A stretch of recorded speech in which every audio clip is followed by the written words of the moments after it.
funny, my sister messaged me yesterday and she said she started cycling.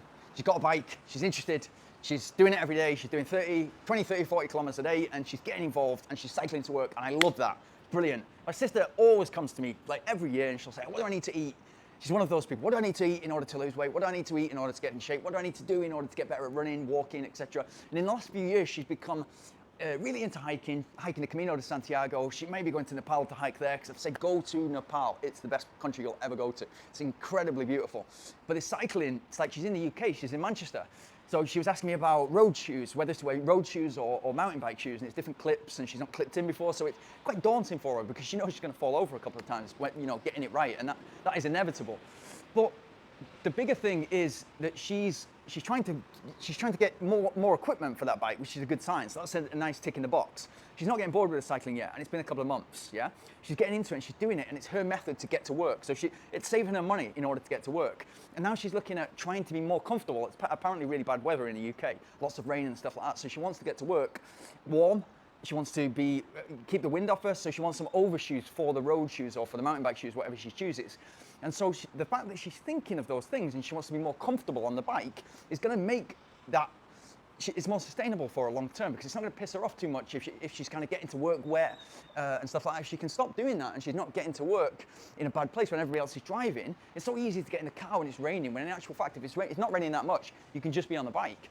So the fact that she's doing all those things is really good messages. But there is a point with cycling, which is a little bit different, especially if you're cycling on the roads, especially if you're in the UK. It's quite dark at this time of year, even in the morning, it can be like 7, 8 o'clock in the morning, it's still dark. And then it's raining a lot, so people's vision, if they're driving, isn't as clear. They're not always looking out for cyclists. They've got other things on the morning, they just woke up. Maybe they had a kid in the car, maybe they've got the phone ringing, maybe they're on a work call, there's lots of other distractions, WhatsApp, etc. Maybe they're not considering a rider. So it is more dangerous if visibility is down, if it's raining more, and also you're more likely to slip on the bike, so be careful, yeah? And if it gets to a level where it's just torrential rain, it will stop drivers going out there. So to a level, it's actually more safe. But I would suggest that if you've got lots of chance of getting sick and you've got lots of chance of getting injured, which, falling off the bike or crashing the bike, you're going to get injured.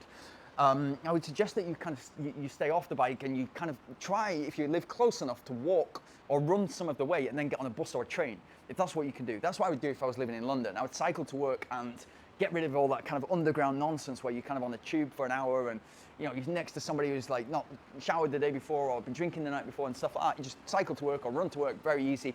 Hopefully every workplace should have showers. So it incentivizes people to get to work running, walking or cycling. But in terms of the flip side, what would I do? I'd get out there no matter what. So I'd make sure that I had all the equipment for cycling, whatever, and make sure that I was extremely visible if it's going to be torrential rain and it's pretty dark, especially if it's dark. You've got to have lights on, and they've got to be lights that almost look like a car. No car wants to hit another car, but when they're not thinking about a bike, they're just distracted. You don't want to be in a hospital bed and putting your hand up like I was in the right. You're in a hospital bed. It's inconvenient, and it's going to keep you away from what you really love doing. You're cycling, running, and probably getting to work for the next 2 to 4 or 5 months. Yeah, you don't want to be in that situation. So be safe wherever possible, but make yourself as visible as possible. Make sure you've got the right clothes. Make sure you've got the right change of clothes. Plan in advance so your work clothes are at work, and try and choose your job. If you have to choose a job that they've got showers at work, so you can be cycling to work and wherever the work is. I mean, you don't have to. You can live 1 mile away from work and do a 30-mile loop before you go to work, right? Depending on the direction you go, you can choose how far you want to cycle there and back. I used to have a teacher who used to run 18 miles to work and then cycle back. And then the next day he would cycle to work and run back. So he would leave the bike and just cycle one way and run the other way. That's absolutely brilliant. And it's an amazing start to the day and an amazing finish to the day. It's so much more, you're so much more productive, you're so much more creative, you're such a better character to be around when you're starting and ending your day like that. It should be there for everybody, and it is there for everybody. Yes, there are places in the world that somebody will take your bike off you, but most of us don't live in those places. If you're in the US, if you're in the UK, if you're in Europe, certainly if you're in Dubai, that's all possible.